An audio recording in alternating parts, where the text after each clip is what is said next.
Okay, hey Norman, we ready to roll?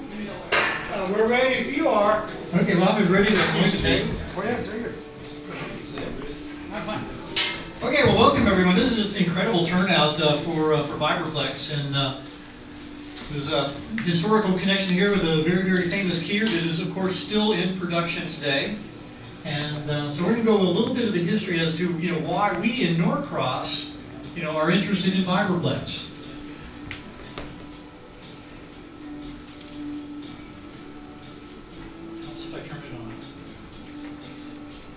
You want me to change slides and I'll save you a hand there? I think it's okay, you got it? Okay.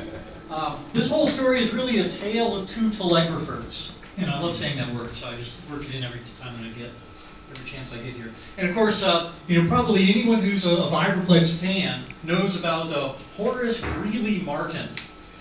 He was born in 1873 in Adairsville, which I had to go look up Adairsville to see where it is, but it's about halfway between here and Chattanooga on I-75.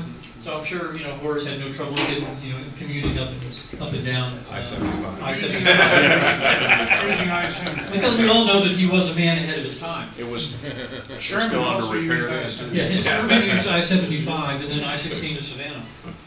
So anyway, Adairsville in 1873 or the 1870s had a railroad depot. And the railroad depot had a telegraph station in it, as many of them did. So as a young kid, he learned American Morse, the landline Morse, just by hanging around the train depot station there. And while still in his very early teens, he went to work for Western Union. And he ended up in the 1890s in the Western Union office here in Atlanta. In fact, he was chief operator of Western Union here in Atlanta. Martin was a whiz, a phenom. He was a world-class telegrapher. And of course, where do world-class telegraphers go? Atlanta? New York City. Oh. Yeah, Atlanta, yeah, you just start in Atlanta. But so he ended up, after working in the 1890s, that's important, up and then moved to New York City, where in 1898, he participated in the Grand National Telegraph Tournament, back when this was big news.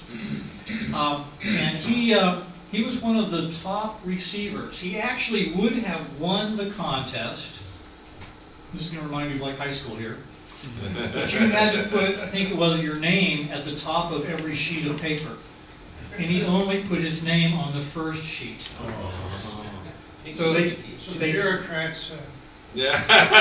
They counted each omission of his name as an error, which put him in third place. Otherwise, he would have won. Was McElroy around at this time? But he was.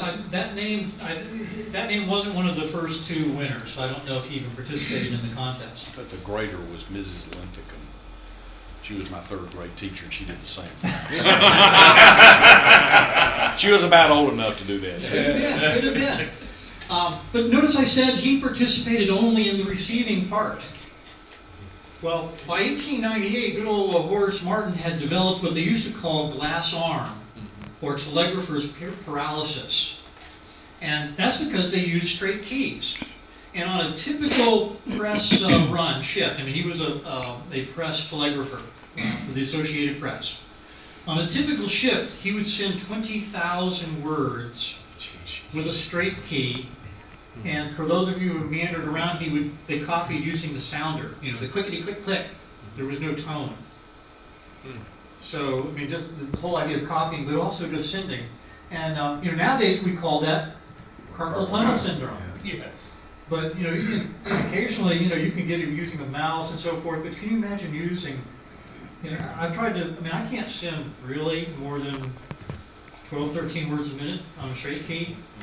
I don't know, you guys are probably faster, but could you imagine the speed you would have to crank out 20,000 words a minute?